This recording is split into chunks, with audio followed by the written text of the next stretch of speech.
All right, welcome everybody.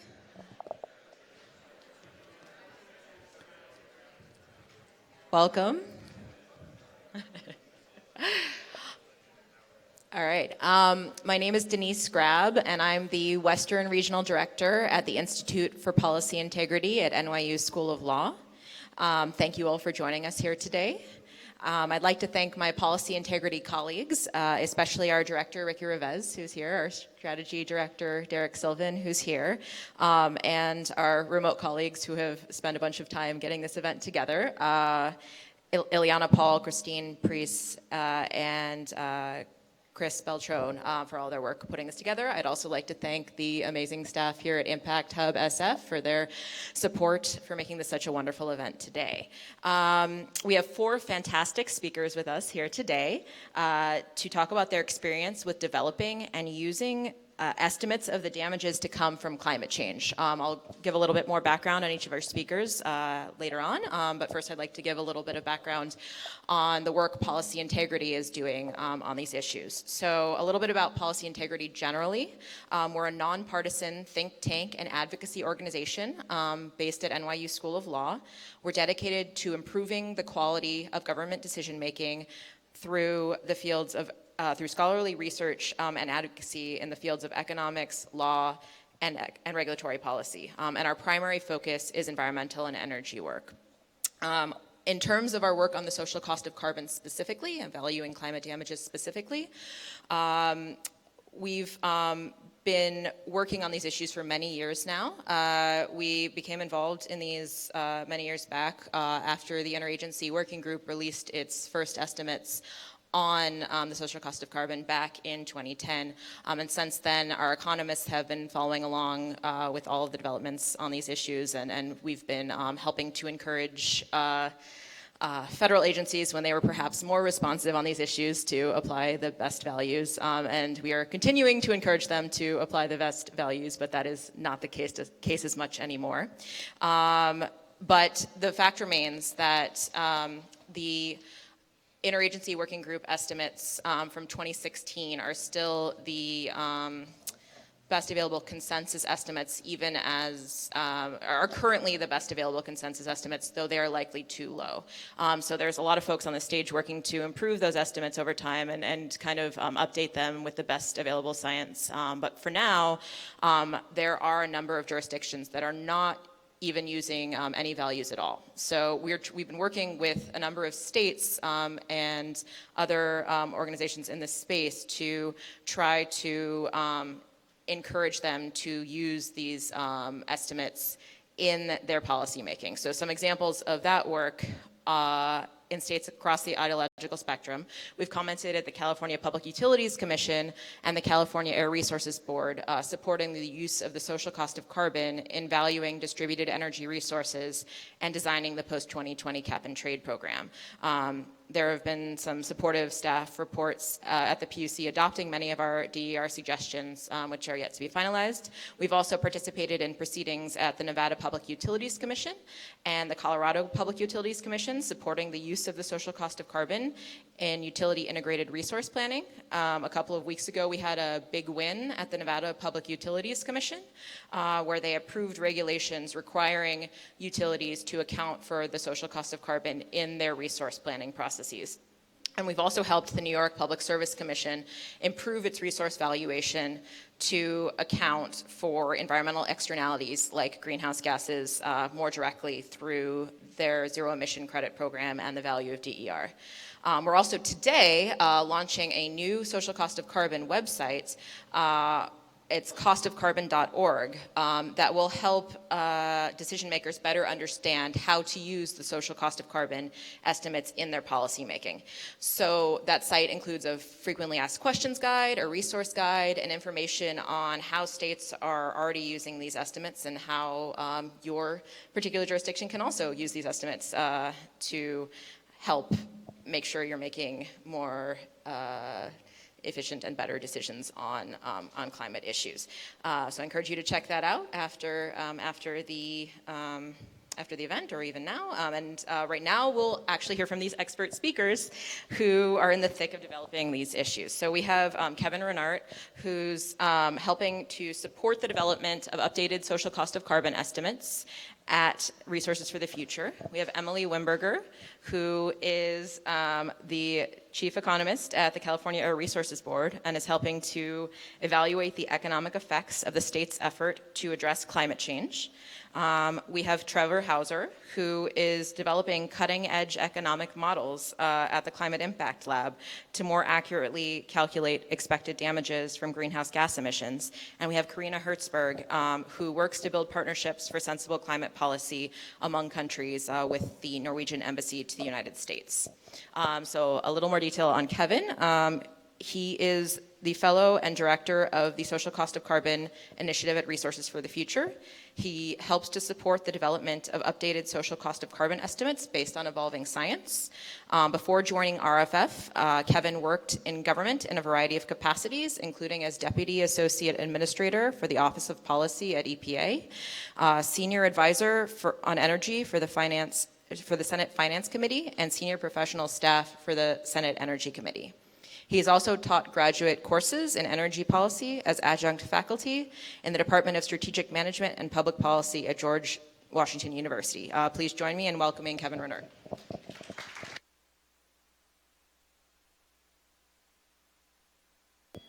Wonderful. Thanks very much, Denise. So it's fantastic to see all of you here, and I think my job here on the stage is to sort of set the stage for all of this. And so I'm going to talk a bit about the social cost of carbon, how we got to where we are today, and the work that RFF is doing to help to improve the estimates moving forward. So first of all, I don't think anybody said what the social cost of carbon is yet. So so we're all on the same page, the social cost of carbon is the monetary value, $1 per greenhouse gas emission ton, the damages that move forward in time from a ton of greenhouse gas emissions. So another way of saying that is that if you were to think about anything that were to increase greenhouse gas emissions by 10 tons and the cost of carbon was $50 a ton, you would have 10 tons times $50, and that would be the net damages from those greenhouse gas emissions moving forwards. This is a number that's used by the federal government in over 150 different proposed and finalized regulations. It's used at the state level. New York and Illinois actually use the value to make payments to nuclear generators for their clean energy generation.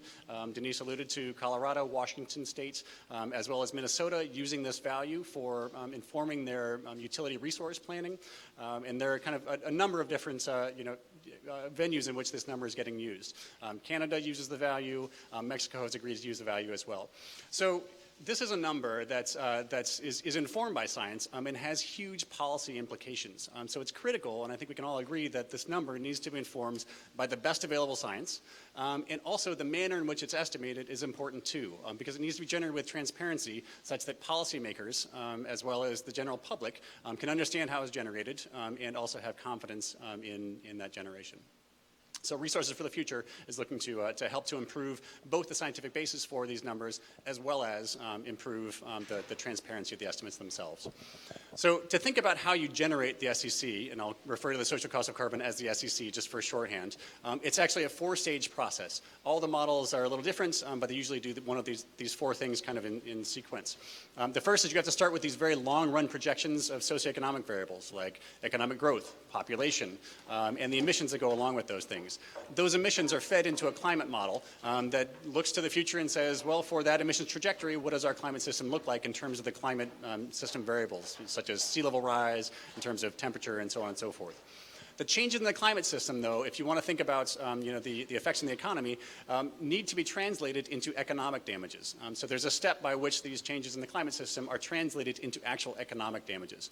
And finally, these damages persist over time. And so as you calculate this forwards, because greenhouse gas emissions stay in the atmosphere for a long time, you need to sum up that stream of damages and then discount that back to the present to have a net present value dollar term to use for comparison and policy analysis. To generate the SCC, you do this process not just once, but twice, because you do it to set a baseline, and then you do it again with the pulse of greenhouse gas emissions and look at the difference between those two to understand the net damages that came from that 1 ton of greenhouse gas emissions. Of course, you wouldn't just do this twice because you have a lot of uncertainty in this. And so really we run these models hundreds of thousands of times pulling from all the uncertain variables that are going into these models to get a sense of what a distribution of the actual SEC values look like. And from those distributions, you derive a central value that is the number that gets used in policy analysis. So there are a lot of choices that go into generating the SEC, and there's a lot of science that has to get brought to bear on that. And when the George W. Bush administration started using the SEC, every agency was a bit on its own in terms of coming up with the value should be. Under President Obama, the federal government came together and worked to set up a uniform value for the SEC.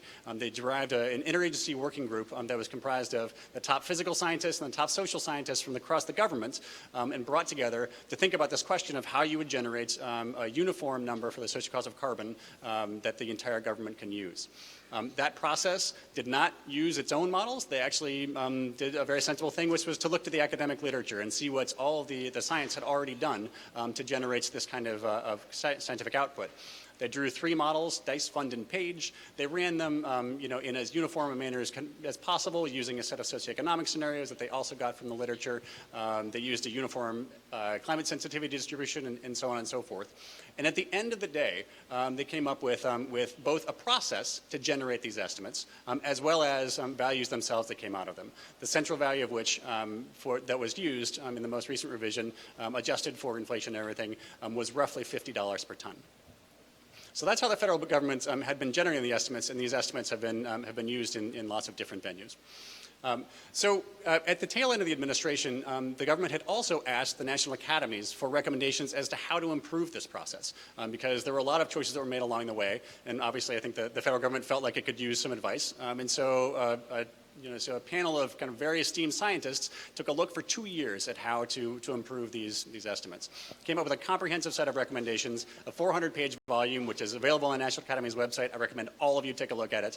That gives sort of a top-to-bottom set of detailed instructions for improving the way that these estimates are calculated.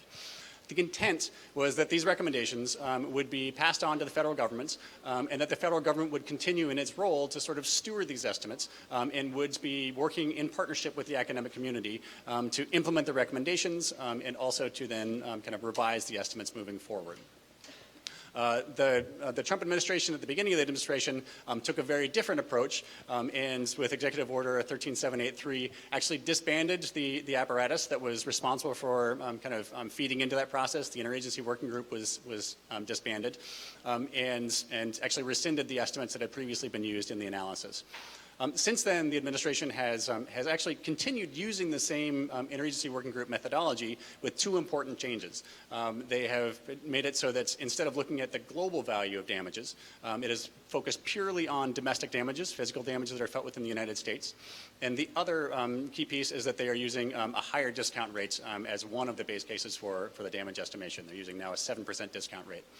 The combination of those 2 changes, with all the other mechanics still in place, have reduced the value of the social cost of carbon that's being used in government analysis today from roughly $50 before, now down to as low as $1. So that value, which is now being used in, I think we're getting a little bit here, which is now being used in the cost-benefit analysis of regulations that are coming out under the Trump administration, are actually being used in an opposite way, that they're being used to say that the cost-benefit analysis that had previously been run no longer supports the regulatory actions that were taking place under the previous administration. So here we are at a time where the kind of need for improving the science of the social cost of carbon is at an all-time high. It's being used in more and more venues than ever. At a time when there is a clear roadmap for recommendations for improving the scientific basis and for transparency, and at a time when the federal government is stepping back from its role previously to steward these estimates and work with the academic community to improve the estimates. RFF saw an important opening and launched an initiative to work with the academic community, to organize the academic community, and to do our own original research to implement these National Academies recommendations and deliver an updated social cost of carbon that is in accordance with all these scientific recommendations of the National Academies. So we're working specifically on 3 different tracks. The first track is investing in the computational infrastructure, the actual tools that are used to generate the social cost of carbon estimates. And the goal is that we are trying to expand the scientific community that has access to getting their research to come to bear on the social cost of carbon estimates. We're trying to enhance the collaboration. And we're trying to increase the transparency by providing sort of a uniform set of software tools that can be used for generating these estimates. So in the end, as we release these tools, the idea is that any given scientist can either come in and work with the existing set of models that are being used to generate the SEC.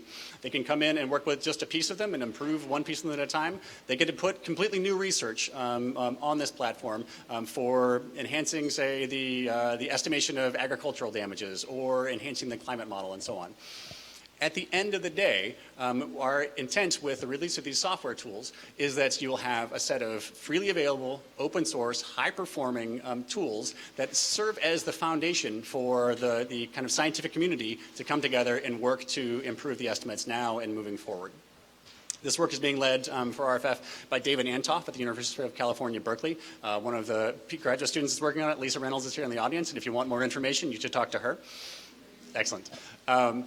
And we're expecting to have a major release with full functionality of this platform coming up later this year. The second piece is on the scientific front. We are doing both original research as well as organizing and collaborating with others to implement all the scientific recommendations of the national academies.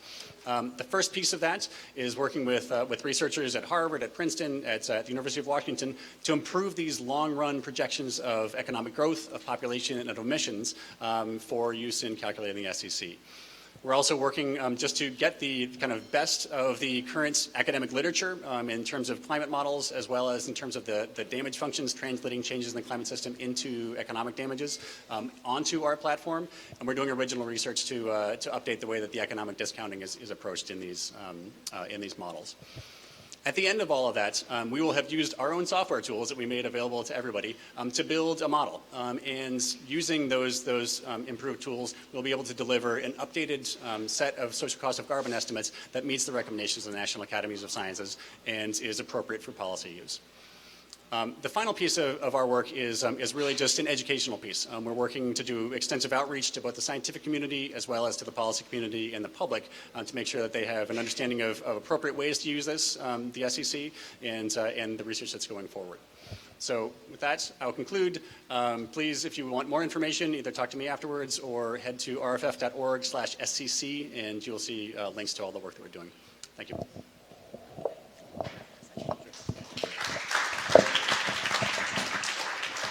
Thank you, Kevin. Our next speaker, who will also speak sort of from the scientific side, is Trevor Hauser. He's a partner at the Rhodium Group and co-director of the Climate Impact Lab. The Climate Impact Lab is a collaboration of leading research institutions combining climate, economic, and data science to quantify the risks that climate change presents. In addition, Trevor's work at Rhodium Group supports the investment management, strategic planning, and policy analysis needs of clients in the financial, corporate, philanthropic, and government sectors. During 2009, Trevor left Rhodium Group temporarily to serve as senior advisor at the U.S. Department of State, where he worked on international energy, natural resource, and environmental policy issues. He serves on the Finance Committee of the Colin Powell School for Civic and Global Leadership at the City College of New York, his alma mater. He is also a member of the Council on Foreign Relations and the National Committee on U.S.-China Relations, and serves on the advisory board of the Center for the U.S.-China Relations at the Asia Society. Please join me in welcoming Trevor. Thanks very much, Denise. And before I start, I need to apologize because you were supposed to be hearing from my colleague Saul Shang, who is both better looking and a better speaker than I am. And he had a family emergency that took him out of the country, so you're left with me instead as a substitute. Thanks, Denise, for putting together the event, and thanks to all the work that the Institute has done over the years and has continued to do. I've benefited from it enormously. I know that this is not your primary mission, but the ability to call Ricky and in a panic attack over things happening with the Clean Air Act has endeared me greatly to the Institute, and I know lots of other people fall in the same category. And the work that you guys are doing on this topic is fantastic. And then thanks to Kevin, who was the most prepared of any of us and then graciously agreed to can his PowerPoint because none of us had gone to the work of preparing one. And you know how aggravating that can be after you've spent all of your night preparing a PowerPoint and all your other panelists have decided to phone it in. And so we're all very grateful to Kevin for that. So I'm here wearing my Impact Lab hat, give you guys a little bit of overview of the research that we're doing. So the Climate Impact Lab is a research consortium of 4 institutions, Rhodium Group, University of California, Berkeley, Rutgers University, and University of Chicago, that started almost 5 years ago now, with the goal of providing evidence-based estimates of the economic impact of climate change, where people live and work, with 3 outcomes in mind. 1, to provide better information for climate communications. Often the economics community has researched climate change in terms of changes in global GDP. Nobody knows what global GDP means. Nobody lives at a global average. And so for people to connect with this research, they need to connect with it personally, where they live, where they work.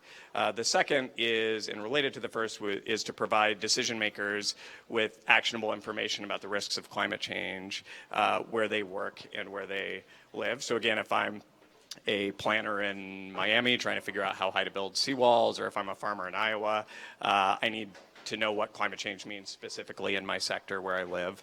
The same if I'm an investor. There's been a growing move over the past 3-4 years to push investors to incorporate climate risk into their decision making, and for companies to disclose climate risk. And up until very recently, if you were a company being pushed to disclose your risks from a changing climate, you didn't really have the ability to do so because you didn't have information specific to where your operations were. The best you could do is kind of a summary paragraph from an IPCC report describing in general how things were changing.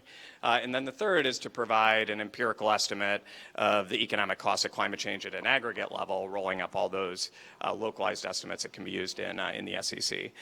So to do that, we tried to pull together an interdisciplinary research team that included climate scientists and economists and data engineers. And we spent about the first year and a half of the project just figuring out how to get all those people to speak the same language to each other. Economists do not have a history of working with climate scientists much at all. Their institutional incentives are very different, particularly in academia. And then within economics, it turns out that that economists don't collaborate well together among themselves. Like in science, people are used to kind of big team research projects, and in economics, I've come to learn working with a bunch of academic economists that like the only way to advance your career is to be like a lone wolf publishing rock star papers, and there are disincentives for collaboration, and there are definitely disincentives for collaborating on like woo-woo topics like climate change and the environment. So the first like year and a half was putting together that team and figuring out how to structure a multi-university research collaboration where not just the faculty, but the upcoming students were incentivized to do that work, where they could see career rewards for themselves in academia going into something as sketchy as climate science. Saul Shang, who was supposed to be here speaking, when he launched his project with us in 2013, all of his advisors in academia told him he was committing career suicide by doing this kind of research. And so we're trying to change that for the economics field as well. So today we're just under 30 people between the 4 institutions, about half of whom are economists, which sadly I think makes us the largest economic research project on any topic in the country. The next runner-up would probably be Raj Chetty's Equality of Opportunity project, and that is less a statement about like the size of our team and more a sad statement about the incentives for academic research. And I think it was fine in a time when like the kind of frontier of economics was theory, it really was like what one academic thought was the right theoretical approach. But we have all these new tools, and I'll talk about them in a minute as relates to our work on climate, that allow us to answer questions using big data and econometrics, and that really requires a different approach. It requires big teams to do that research, whether it's on economic mobility or climate. We developed a prototype method for the US that finally made it through peer review last summer. It came out in an article in Science. And what we wanted to test was, could you take this kind of explosion of data about the relationship between different climate outcomes and different economic and social outcomes historically, whether it's mortality or agricultural yields or labor productivity, and could you develop from that these evidence-based kind of dose-response functions, as the medical community would think about it, and then apply those to climate models in the future? And would that process give you useful information about how the risks of climate vary in different parts of the world and different sectors of the economy? And what we found for the U.S. was that that was definitely the case. So we looked at 6 sectors in the U.S., coastal damages, agriculture, labor productivity, crime rates, mortality, energy costs. And when you added up all those 6 sectors, their impact in terms of aggregate GDP was larger than most of the previous studies, but not that much larger. But what was really interesting is that those kind of 4 or 5% of GDP national averages were averages of really big positives and really big negatives. So if you were in Maine, you might be looking at a couple percentage point gain in state output, whereas if you're in certain counties in Florida, you're looking at double-digit declines in state output. And if I'm living in Florida, it's kind of cold comfort for me that like my severe loss is being offset by, you know, Vermonters' gain in welfare as corn production migrates to Vermont and Maine. That ends up being important for the social cost of carbon too, because we should, as policymakers, as a policy community, we should care a little bit about the inequality of impacts, right? So traditionally, the way the social cost of carbon has been calculated, it assumes kind of a unitary agent around the world. So if the cost of climate change is 3% of GDP globally, then it doesn't matter from a policy standpoint if it's 40% of GDP for some countries and a negative 10% of GDP for others. We're only looking at the global average. And in other areas of policy, we don't take that approach. We care about the inequality of impacts. We care about concentrated impacts. So after developing that prototype in the U.S., we're expanding to cover the world and incorporating some new features that we weren't able to do in the U.S. in the first round of research, including quantifying both the potential for future adaptation and what the cost of that adaptation is, and exploring different economic growth scenarios. We published the first of our global results a month ago on mortality, and found just from that sector, including future potential adaptation and its costs, that alone delivered a social cost of carbon estimate of $39 a ton. As Kevin said, the kind of economy-wide number that the U.S. has been using is $50 a ton, suggesting that that number may be low once you add in all of the other costs. We talked briefly on the other 2 outputs, providing kind of actionable information to decision makers, and you would ask about investors in particular, and then for communications to decision makers. I'll talk about investors in particular. There's a growing pool of large asset managers and other investors who are interested in incorporating climate risk into decision making. To date, that is largely focused on what's called transition risk, so the risk that policy to reduce greenhouse gas emissions will impact the profitability of an oil and gas company or a coal company.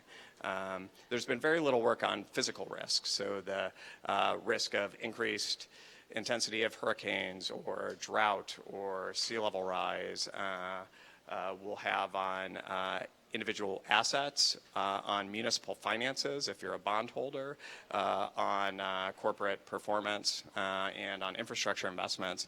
And that's been because the researchers hadn't been able to connect climate model output to those economic and market outcomes.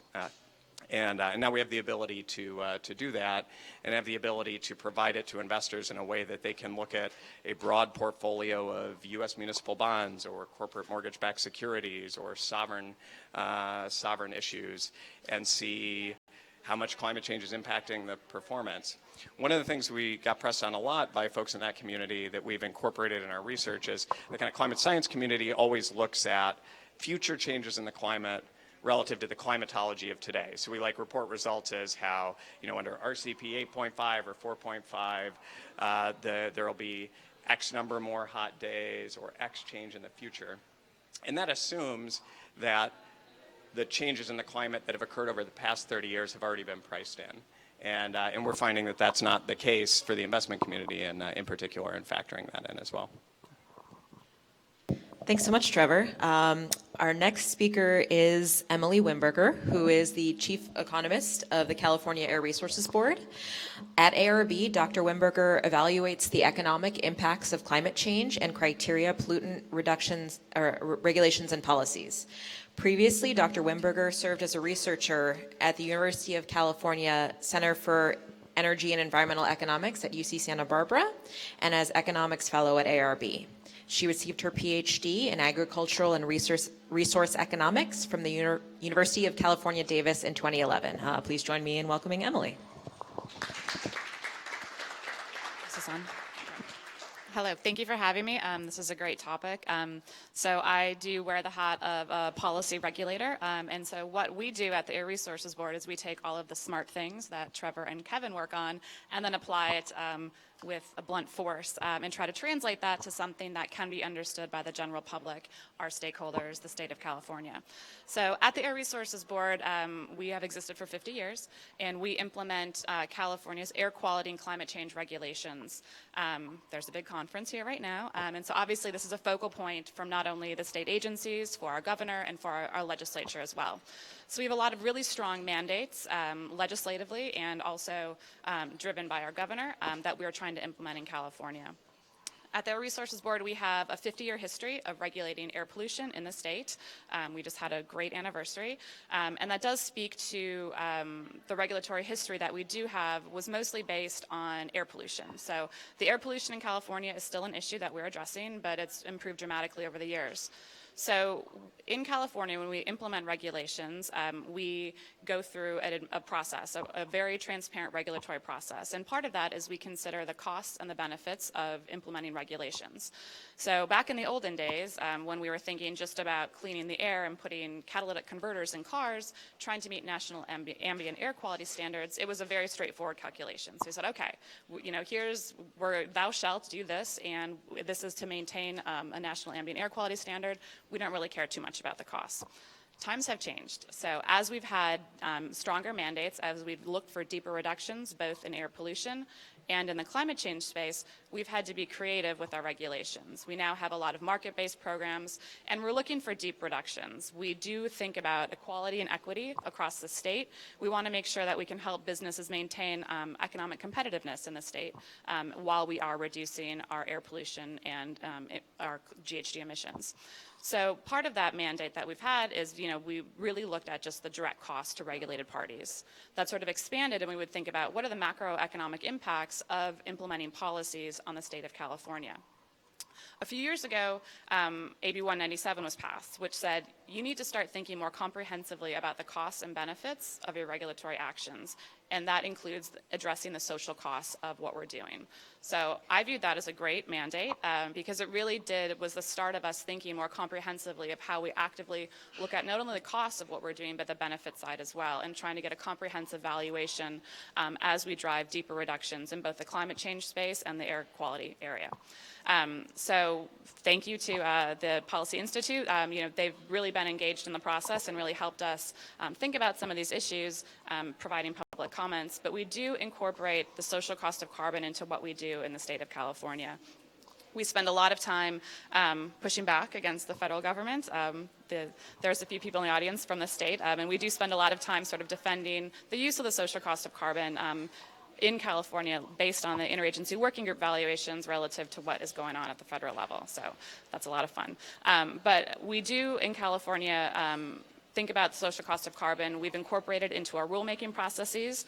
In December, we just completed our scoping plan, which was how we are going to get to our 2030 target, which is a 40% reduction below 1990 levels in greenhouse gas emissions by 2030. We're already well on our way to getting there, but part of this was thinking about what the costs and the benefits of taking these dramatic actions will be.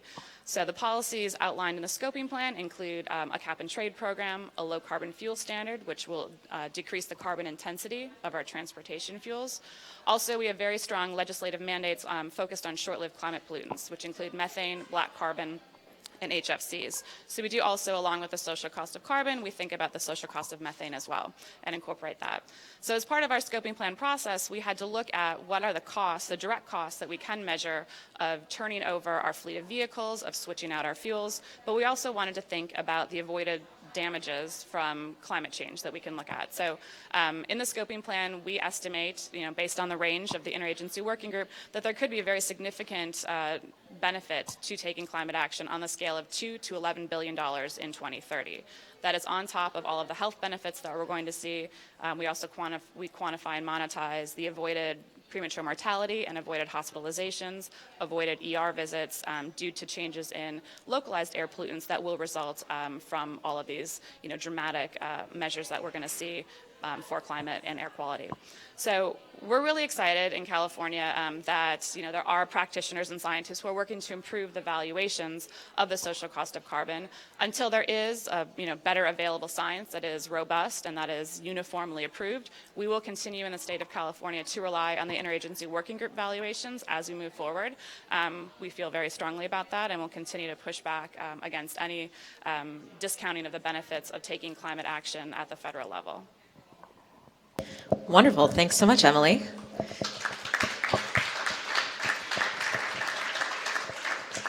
And last but not least, we have Karina Hertzberg, Counselor for Climate and Environment at Norway's Embassy to the United States in Washington, D.C. She came there from the Ministry for Climate and Environment in Norway. For a number of years, Karina was a member of Norway's delegation to the UN climate change negotiations, primarily working on mitigation and transparency. She led negotiations on these issues and also led the climate change expert group at the OECD. Toward the Paris meeting, Karina worked on preparing Norway's NDC. She has also worked in Norway's International Climate and Forest Initiative. Karina has a PhD in ecology as well. So join me in welcoming Karina.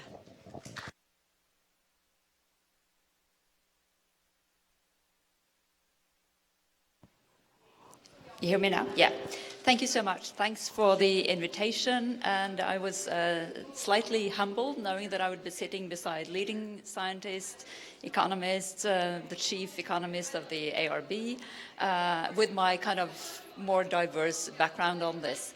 But it's a very interesting discussion, and this is also an area where Norway and California will pursue more cooperation. There's been an agreement signed between Norway and California to work together on climate change. So interesting on a number of levels.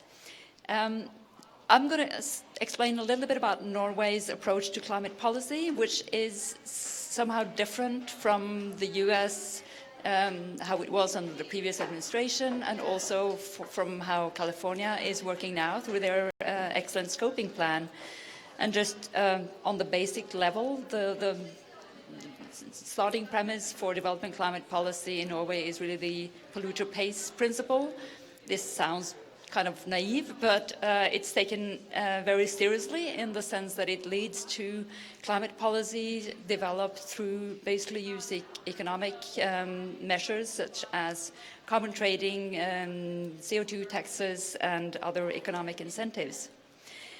And thinking about how does that relate to the social cost of carbon? Well, at a fundamental level, the polluter pays principle says that the polluter must bear the cost of the damage inflicted by pollution on society, so they should come together. However, what is being implemented in Norway and also in a number of other European countries within EU climate policy is really that you start with having a climate target and you take it from there to look at what's the kind of price we have to impose on polluters to make them do the measures that are necessary.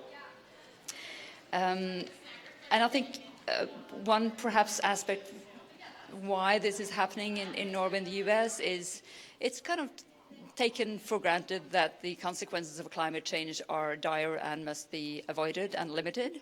I think if Norway was going to look narrowly at the impacts of climate change in Norway, we are a little bit like Maine, so that wouldn't really incentivize the climate policy.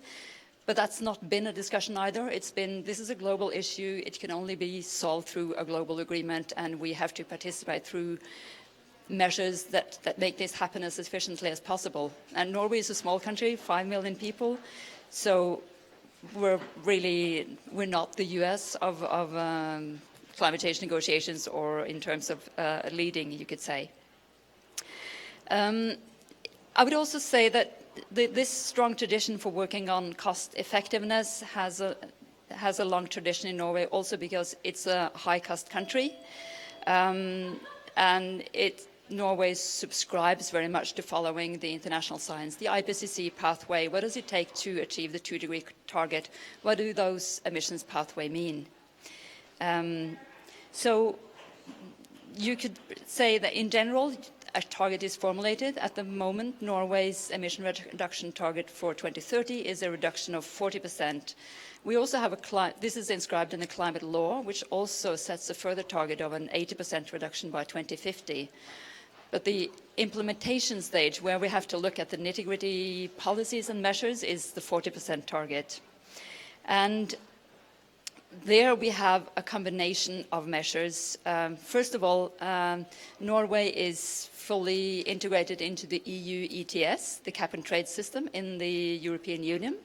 We're not a member of the EU, but we're fully part of the EU ETS. And that means that all our major industries, the oil and gas industry, the cement industry, and other large polluters, they're subject to the price that's set through the EU ETS. And that's half of Norway's emissions. So a lot of the domestic policy is on that other half of our emissions, where we'll also have a binding target around 40%. And for those sectors, that's where there is more of a diversity of measures. We've had carbon taxes or fees covering most of the emission sources. Transportation is the main one, and then there is waste, agriculture, some minor industrial sources. So by that time, you're further removed from the principle of the polluter pays, you're further removed from the IPCC pathways, and you are very much in a dialogue with stakeholders on how can we move forward, what's achievable and possible, and at the same time is effective. So so ideally you should have the same price level, the same flat CO2 tax for everything, and that would be the best economic outcome, or the most economically effective. That hasn't been the case. There has been variations, but the government is now working to introduce a flat CO2 tax rate for all emissions, which would be 500 kroner per ton CO2, and according to my exchange calculator, that's about $62 per ton CO2. So there is ongoing work in actually carrying out this, because again, it goes into the domestic political context. This price is higher than the unit price in the EU ETS, by the way. So transportation in Norway probably faces the highest CO2 tax globally, I believe. I wanted to then say a little bit about what's the advantage of that approach as opposed to the social cost of carbon, which really includes the global damages and is kind of logically, that's how you should look at things when you try to introduce a climate policy. I think one advantage of it is that it can be very specific for the emissions profile and the cost level in Norway in this case, or for the country that you're in. And the industries and sectors that are affected usually contribute with technical analysis and input. This work is conducted by the Environmental Protection Agency, which is under the Ministry of Climate and Environment. They have over the years built up a huge database of costs and effects of measures. That helps building a common knowledge platform, which has been very important, and it includes also other government agencies. What we may lose through this approach, and which is one reason why we're interested in having this dialogue with experts here in the US, is kind of having that universal yardstick for climate policy, which a global social cost of carbon can give. And I think it could also influence the communication around climate policy and climate change. And engaged perhaps more broadly than when we often end up in very, very specific discussions with specific industries and stakeholders. Another element is, but that's been said by those who know this better than me, that getting the analysis of damages and the costs of damages right is a challenge, and that includes both the scale and what time frame to work on. We might today get a simplified impression of the climate consequences we are facing, both the direct and the indirect consequences, and I think raising this discussion in a country like Norway would be important. Last thing I wanted to mention is that the government of Norway is now stepping up to look more closely at climate damages, or more specifically climate risks, and what it means to the Norwegian economy. This includes both the physical risks of climate change and the transition risks of climate change. And it's a recognition of the increased demand for decision-relevant information on the exposure of businesses, industries, and sectors to climate risk. So the government last year appointed an expert commission to assess climate-related risk factors and their significance for the Norwegian economy. And this commission is composed of economists, climate policy expert, climate scientists. It's not government officials. You could say it's the real experts, scientists, working to address these issues, and they are to deliver their recommendations to the government by December this year. So their work should give more insights and stimulate a different discussion in Norway around how we look at climate damage and climate risks. We look forward to that and look forward to working with all of you here. Thanks.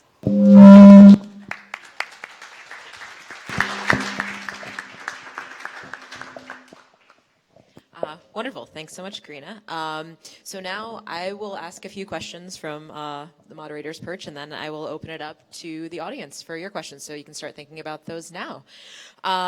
So this one is to the whole group. So one of the arguments we hear a lot from folks in the space, or people who are kind of new to these issues, is that these estimates are so uncertain. You know, there's a lot that's not in them right now. There are a lot of omitted damages. There's lots of uncertainty around the extent of these impacts.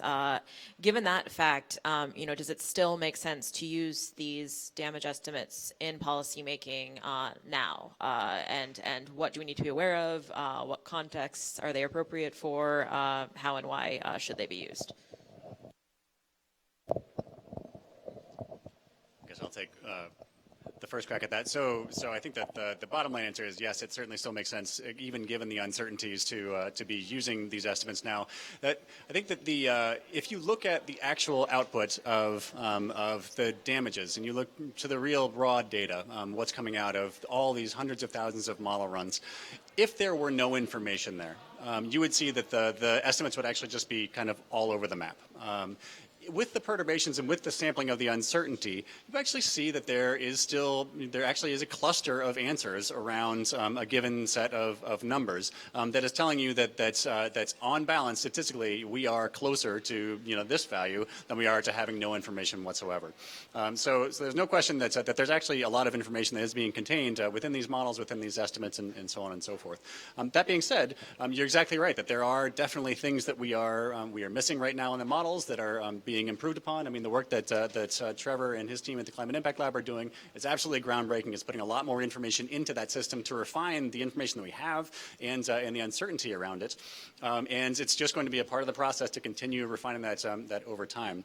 I will say that I think that what stands out in the court case that said that you need to use something like the SCC is that not using and not accounting for the climate damages, even with the uncertainty, is effectively saying you're certain that the damages are $0. And that's one thing that we can all agree, it is not $0. All right. That was a great answer. I would reiterate, from the policy perspective, there is a mandate. There was a circuit court decision that said, while there is uncertainty about the social cost of carbon, it's not zero. And so there does need to be some accounting for that. there is, I mean, my crystal ball is very cloudy. I cannot predict the future in any way. That doesn't mean we shouldn't do projections on a whole host of levels.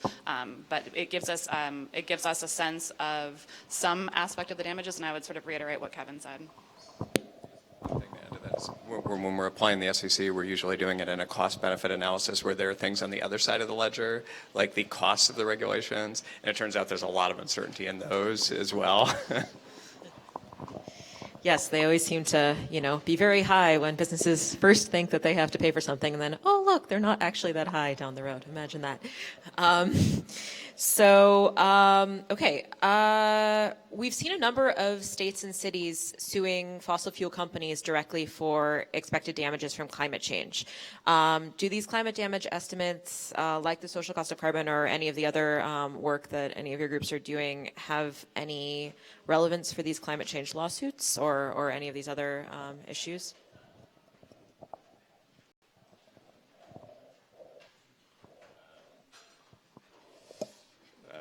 I'll take it if you promise to take it after that. So what we can do with this research is quantify what the cost of an additional ton of CO2 emissions is, and do that at a global level, do it at a subnational level, do it by sector. Any of the, the models that RFF is working with, the work we're doing, can do that. That's its purpose for regulatory proceedings. There's a separate legal question of who bears the responsibility of that ton. Is it the oil and gas company that produced it or the driver that combusted it, which is outside of our scope of research. But it is that the application of it in regulatory processes could be extended to other spaces. I don't know that I really have anything to add to that, to be honest with you. I think that's exactly right. So it's information you can feed into the system. It needs to be used appropriately. I think that the context in which that we are envisioning the SEC being used is really designed for additional policies that are not moving the global scale. They're additional, so it's the marginal ton. But certainly they can be used in other contexts. This is a specific question for Karina. One of my colleagues, Jason, threw this question my way, so I'm asking it to you. As we know, the federal government, as Kevin mentioned,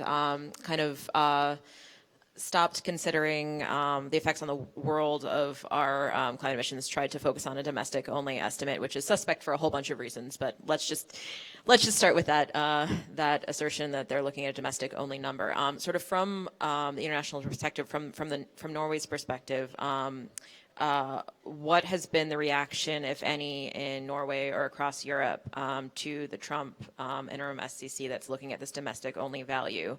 And if the whole world switched to domestic-only valuations, do you think Norway would consider switching to domestic-only valuation as well?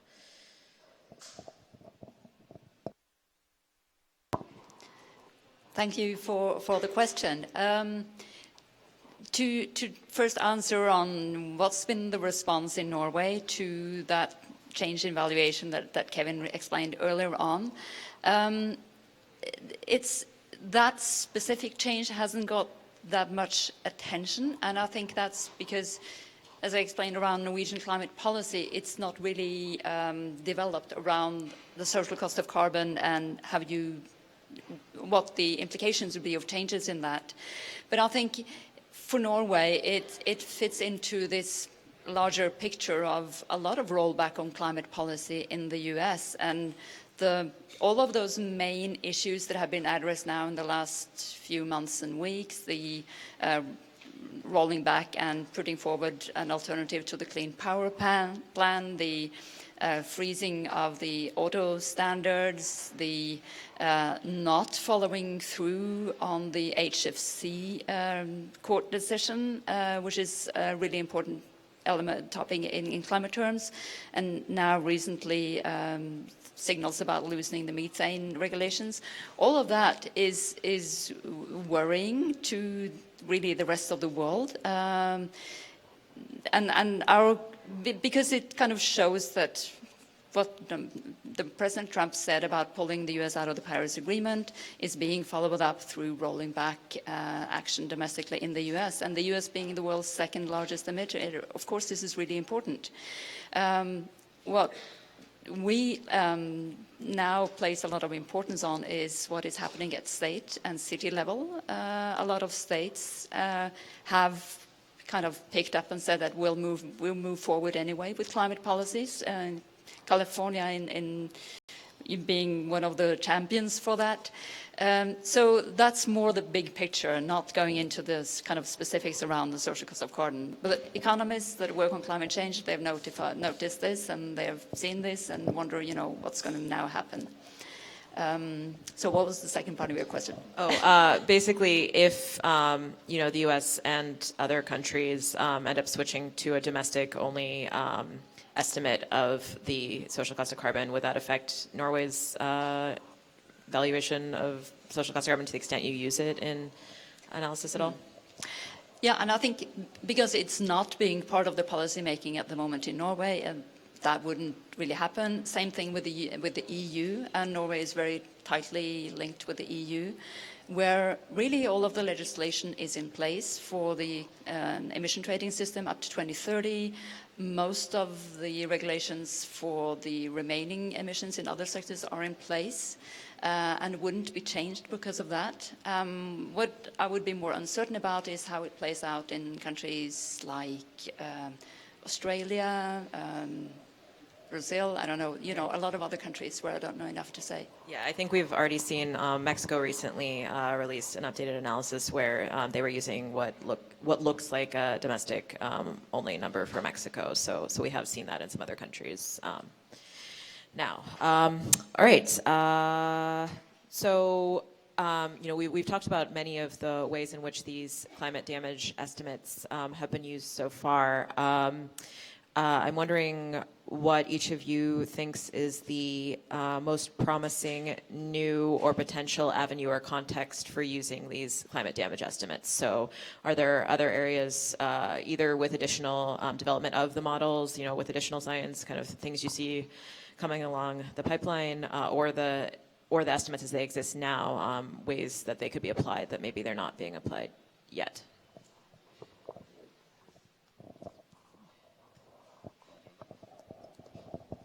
So I guess I'd highlight two areas. One area is just an expansion of what the PUCs in various states, the Public Utility Commissioners, have been doing to think that as they plan the next sort of set of power plants that are going to get built, they're saying you need to factor in the emissions that are coming from these plants and monetize it with the social cost of carbon as you're doing an analysis to determine what really makes the kind of best sense from society's perspective overall in terms of the economic impact.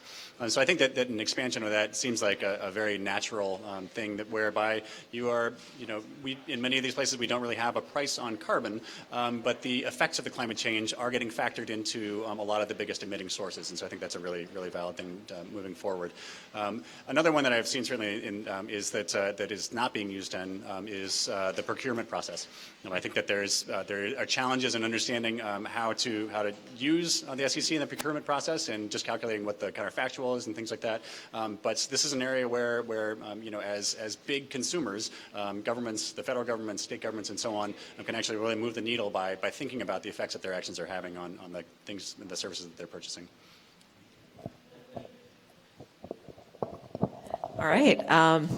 Kevin, I think, covered that. So I think we're going to open it up to audience questions now. Maria has a wireless mic, so if you have any questions, raise your hand high, and Maria will come find you.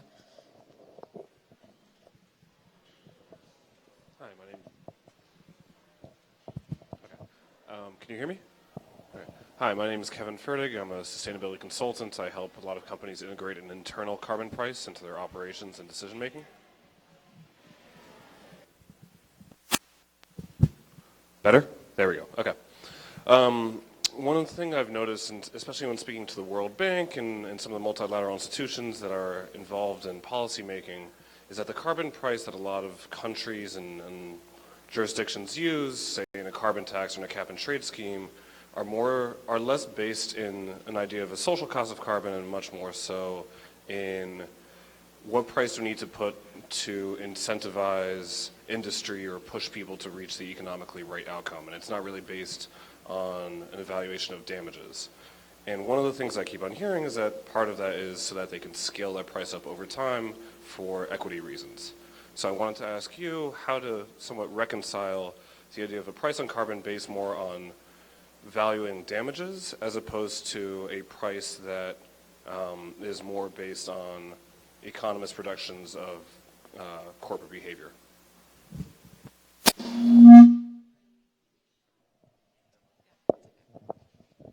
Nothing.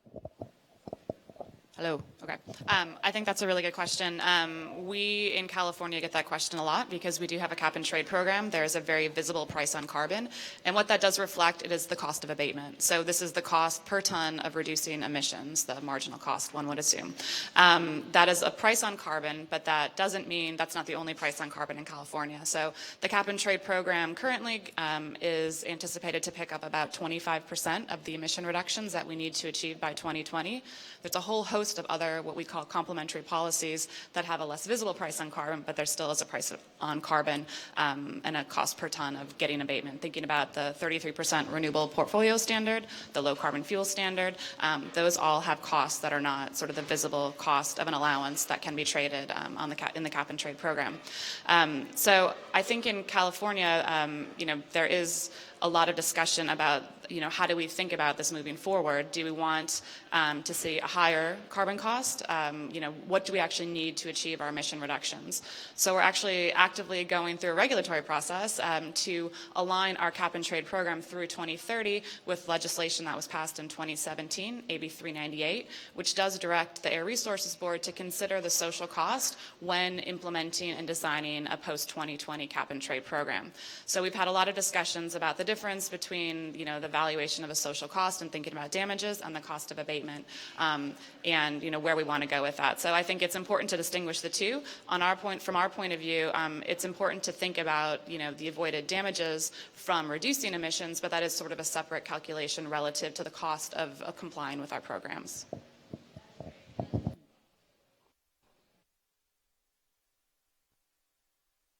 The first speaker did this, but if you could just state your name and affiliation when you ask your question, that would be wonderful. Thanks. Maria, go ahead.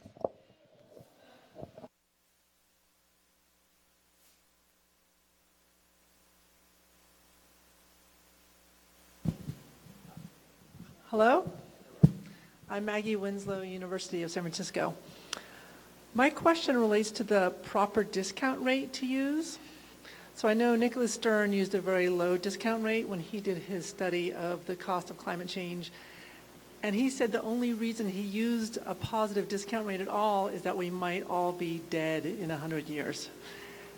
So given that climate change might make us all poorer, why are we using a positive discount rate? Perhaps we should be using a negative discount rate. And what do you think is the appropriate discount rate for carbon emissions?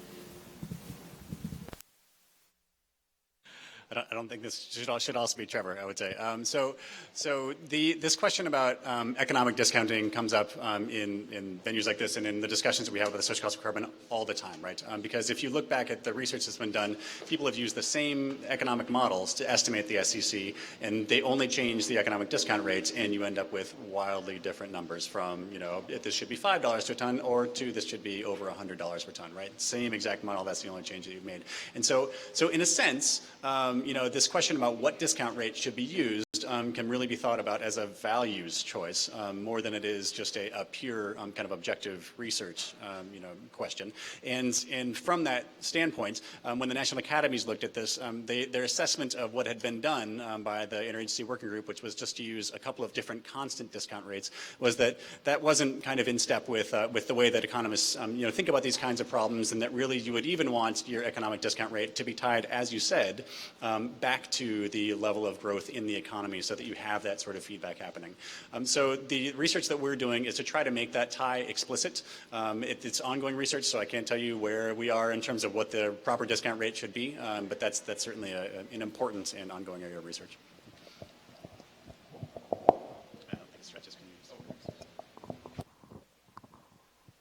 So I agree with Kevin primarily that it's a value question more than a research question. I mean, I think it's a research-informed value question. And the only thing I would add to that is the intergenerational component of climate discounting is different from other areas where we think about discounting, right? Like when I think about my own personal preference for buying things when I'm retired versus buying things today, I apply one discount rate.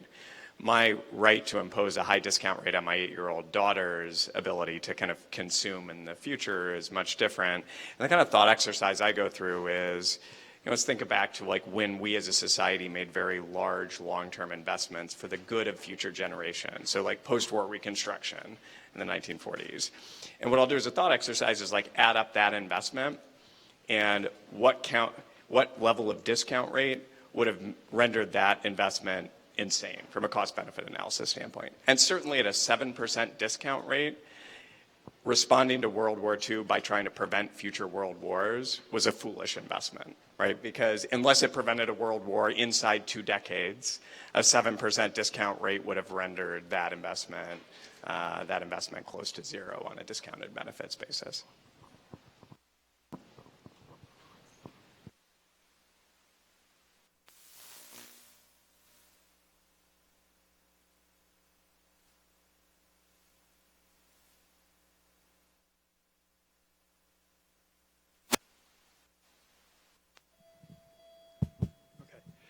My name is Nelson Bonner. Can you hear me? My name is Nelson Bonner. I represent the Grandchildren's Fund for a Fossil Fuel-Free Future.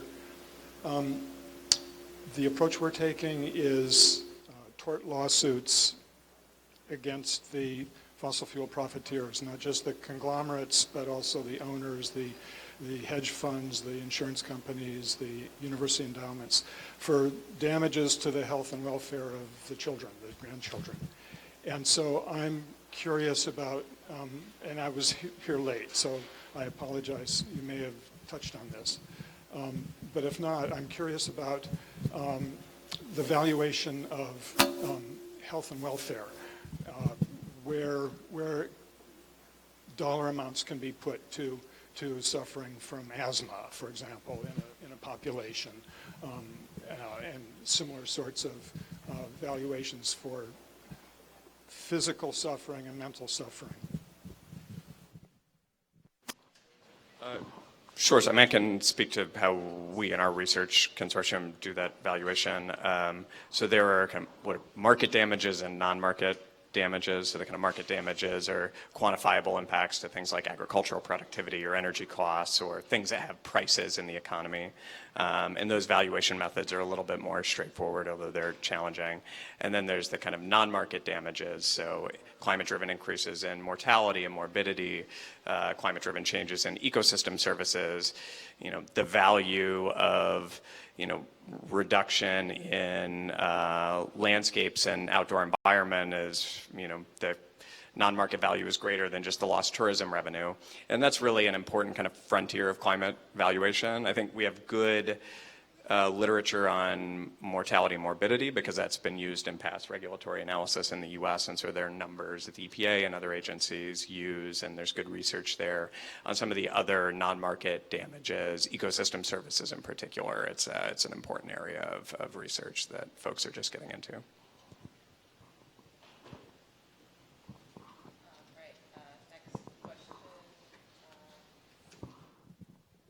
Hello. Hi, I'm Allison with the Center for American Progress. Is this thing on? As you know, when you set a carbon tax rate, the 2 most important factors are the starting price and then how fast you escalate it. That will determine whether the emissions reductions you achieve. And Senator Whitehouse and perhaps others have used the social cost of carbon to set that carbon price. And I'm curious as to whether you think if there are any limitations to that approach or benefits. That's definitely you. Sure. Happy to answer that. So social cost of carbon can most certainly be used to inform the setting of a federal carbon tax. The question is whether, in its current state, the way that it's designed, if it's actually being applied kind of correctly out of the box. And I would argue that there are a few fundamental things that would need to be kind of taken into account to really make the way the SEC has been designed apply to the generation of federal carbon tax. So, for example, the federal carbon tax is, you would actually want to have it be sort of a net, including the costs to industry and so on and so forth. There's a lot that's not wrapped into the social cost of carbon that you would need for the federal carbon tax. So this is actually an important piece of what we are trying to do at RFF, is that in the end we are going to have generated kind of guidance for using the SEC as it's been previously used, but also the modifications you would want to do to really think comprehensively and use it for things like a federal carbon tax as well.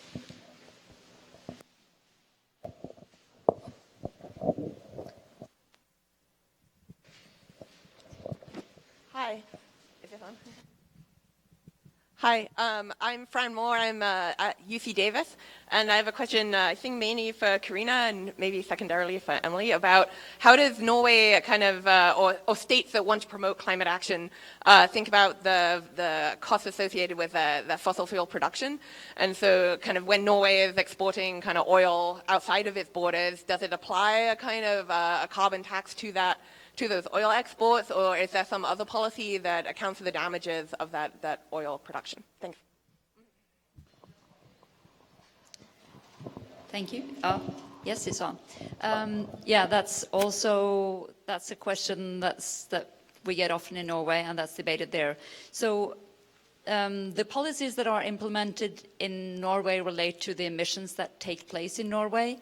So the oil and gas production in Norway, which is an export industry, they're both integrated, they're part of the EU ETS, so they have to surrender emission units for all of their emissions or buy from others. And in addition, they're also subject to a CO2 tax, and that's imposed by the Norwegian government to keep the level of economic incentives high enough to be able to drive them towards lower emissions in their production. But there isn't any policies in Norway that would regulate what happens to that oil and gas once it's exported out of the country. So it ends up in a different country where it's burnt in cars or whatever.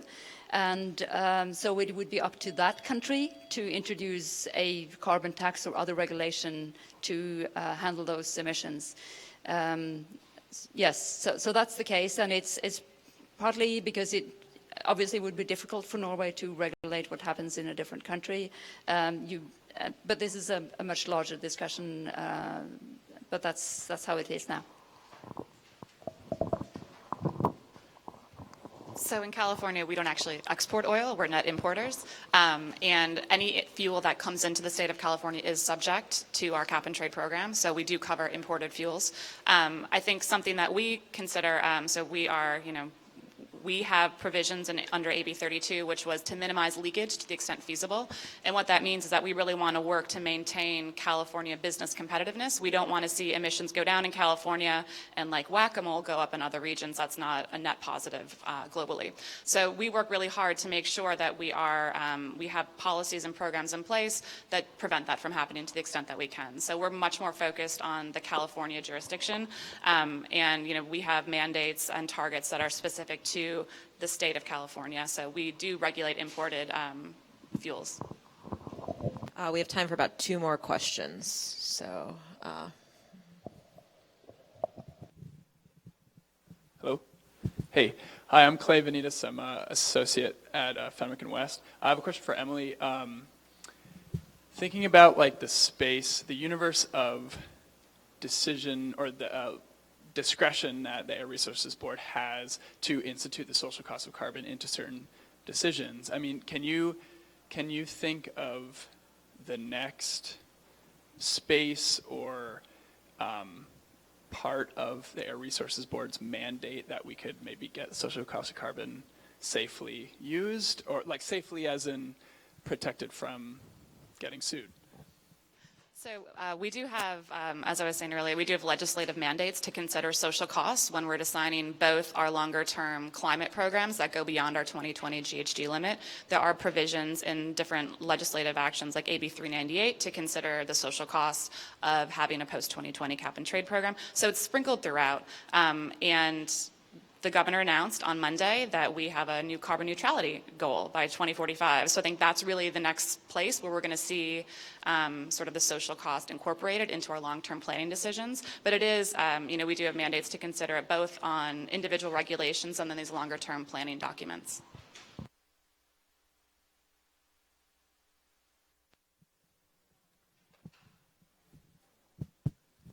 Hi, my name is Seth Yund. I actually work at the Air Resources Board at the CIB branch, the Climate Investments branch. And so this is a question for Karina. In the CIB branch of ARB, we take cap and trade auction proceeds and essentially reinvest it in ways that not only reduce greenhouse gas, greenhouse gas, there's a lot of reduction all around the board in a variety of different ways, but also kind of target SEC, offsetting SEC, the costs, SEC. So I'm wondering, how does Norway do that with their money that they generate? Do you specifically earmark it towards specific things that target SECs, or does it go through kind of the equivalent of the general fund that then gets earmarked in ways based on however you spend your money?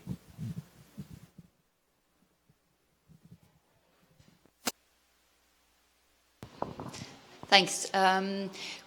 Norway basically follows the second approach, but there are some variations around that. So when it comes to the EU ETS, the emission trading system, some of the units are auctioned, and the income in that is in Norway it's channeled back into the fund, but there is of course an awareness of where this comes from. But it's part of the general discussion about.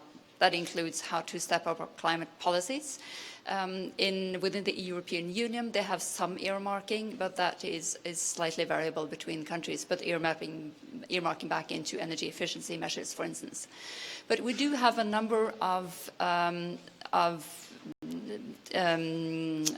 setups, funds, and support mechanisms to promote climate technology deployment in businesses and industry. There is a separate entity that's tasked with that, which also supports energy efficiency measures in private homes.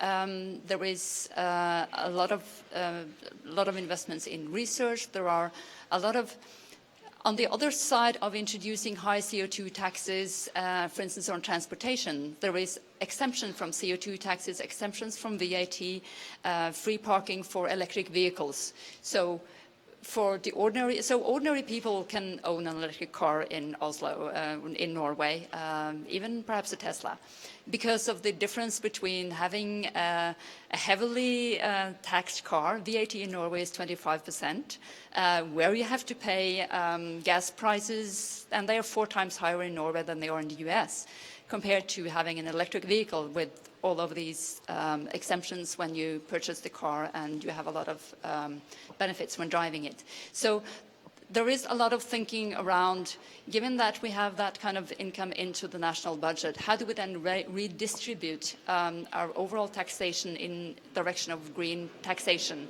which means taxing pollution more and reducing taxes on other areas, more climate-friendly or environmentally friendly ones.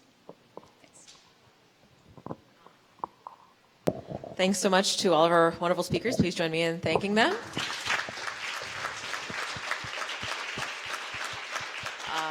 And thanks to you all for coming. Check out costofcarbon.org, and I hope you enjoy the rest of your Global Climate Action Summit.